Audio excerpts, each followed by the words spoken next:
ecosystem in Africa. Lucky, you have the floor.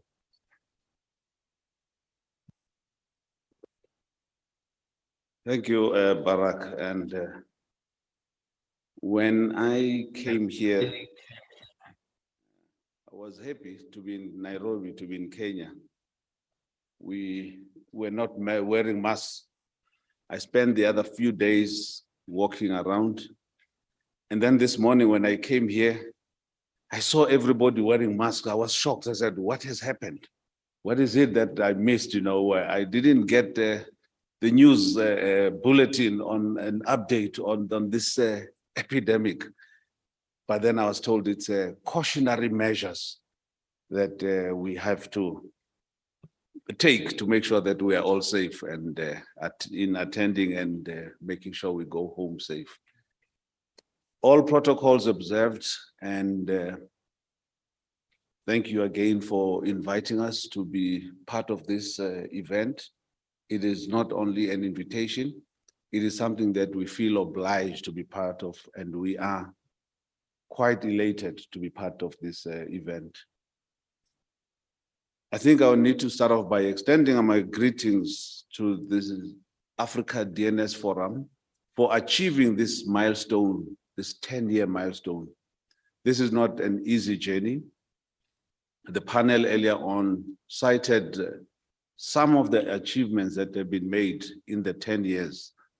Difficult, and some of them were very easy, and some of them we're celebrating still today, and this is why we are still gathered in this venue. It is a journey that is full of pride, and it is a journey that we have all noted, started in South Africa, in Durban. And I think today, to celebrate 10 years in the beautiful shores of Kenya is a fitting time and a fitting place.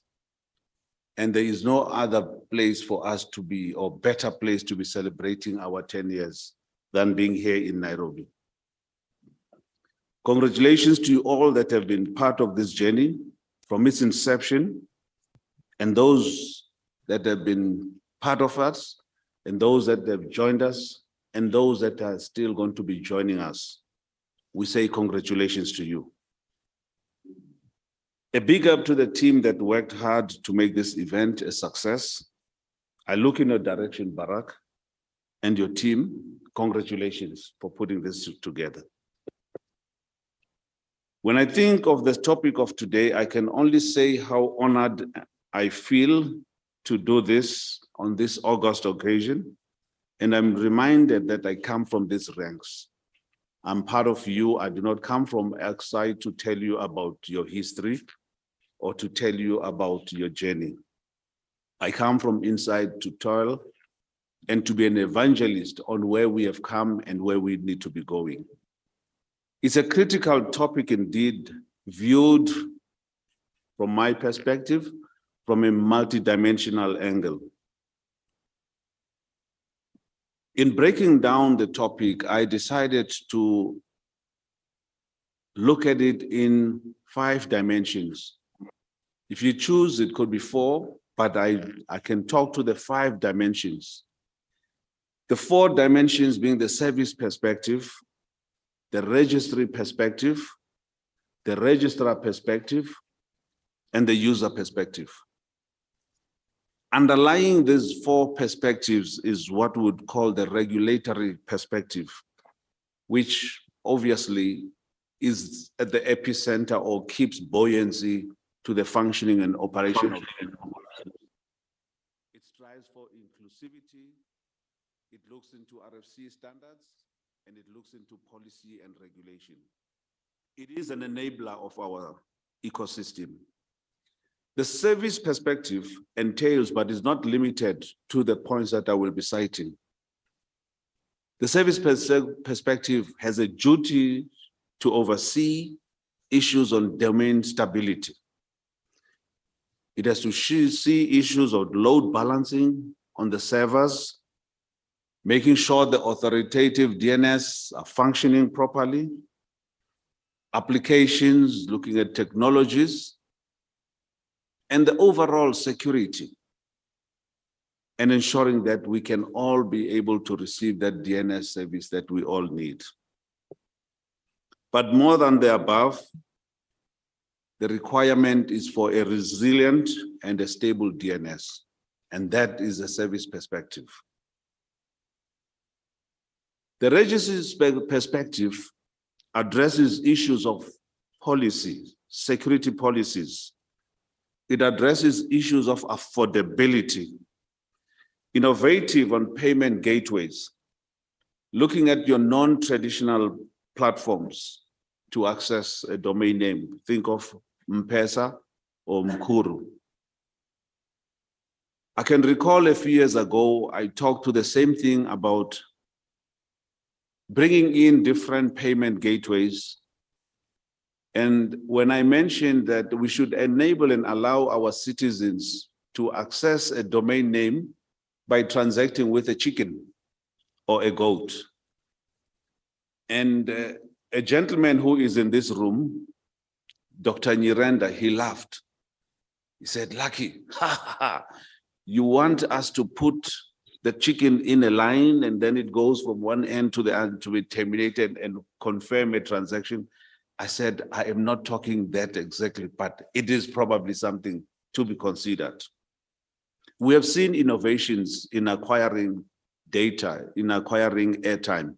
I think we need innovations in ensuring that our domain names are equally available.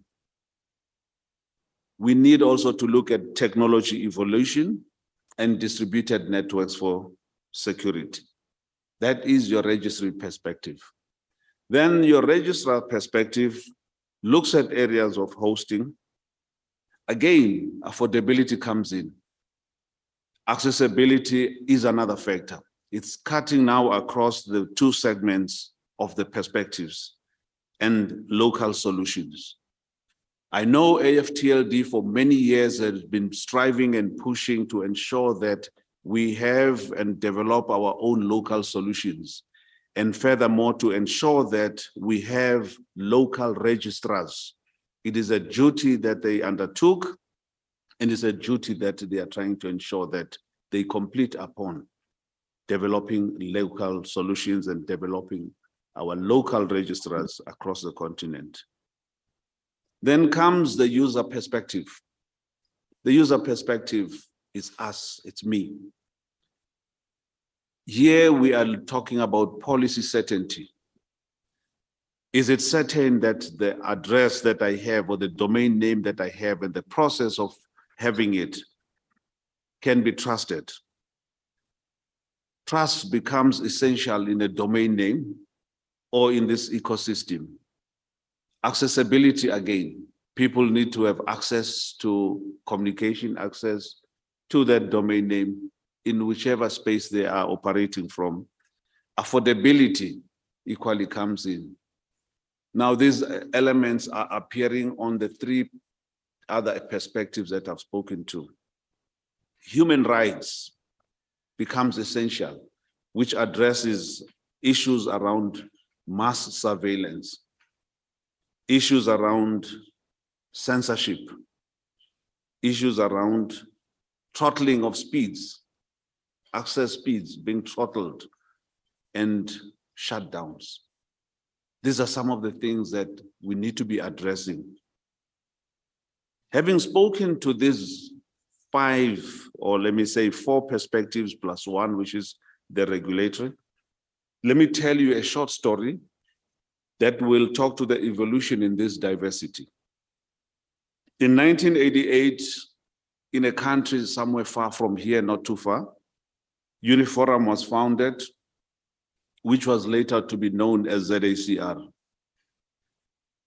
In 1992, the CO.ZA zone was published, and in 1992, the first CO.Z name was published. And thereafter, a month, 3 weeks later, there was another name published. There was almost one name published a week. In 1995, Uniforum assumed the duty of CO.ZA in 1995. In 2012, a central registry was formed, which was ZA Central Registry. But in all these years, there was one thing cardinal that ZACR was striving for, and that was the issue of affordability.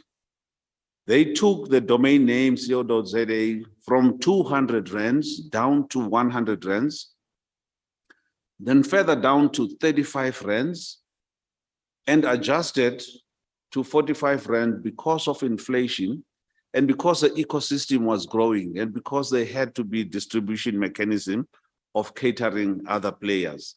And today we're sitting at 55 rands. And this is a journey that one can talk to. Today, 2022, as we celebrate 10 years of the Africa DNS Forum, ZACR equally celebrates 10 years of administering the 4 SLDs in South Africa. What is more interesting is that ZACR, in celebrating the 10 years of the agreement, it hands over the baton to a new entity called ZACR.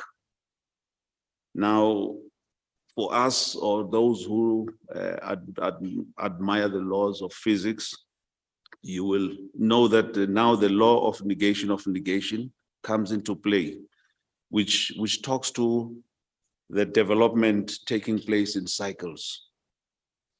1998 to 2022, ZACR is created. In South Africa today, there is a new kid on the block, and that kid is called ZACR, Z-A-R-C, but don't associate him with the Japanese cartoon character. It is a new operator for the 4 SLDs in South Africa. We've gone a full cycle in the evolution of diversity. In closing, let us look at all the elements within the diversity of the DNS ecosystem and those that impact us. And most of those that are charged with us, we need to make good of, meaning those who have that task or duty to perform on those perspectives, they need to make good thereof. Let the regulators create an enabling environment, and the services guys bring stability. The registry operators be innovative and collaborate across the continent. Registrars to adopt new payment methods and strive for affordability. And of course, human rights of the users need to be respected. With that, we would be able to say we have built a diverse ecosystem. And on that note, I want to say happy 10th anniversary to the Africa DNS Forum, and we all enjoy the next few days of this meeting. I thank you. Thank you very much, Mr. Masilela. Without further ado, I would like to invite you for a tea break. We are running slightly behind time. I request that we be back in the room at 10:30 in the interest of time. Some housekeeping information. We have washrooms on the left side on the first floor. After the registration area, there's a staircase. You take that staircase and go to the first floor. Behind this room, the doors at the back there have been blocked, but behind there are washrooms on the extreme right, in case you also need to make use of them. I think before we start the next session, we shall have 5 minutes for any comments, questions, and answers to the previous speakers. But now I invite you for a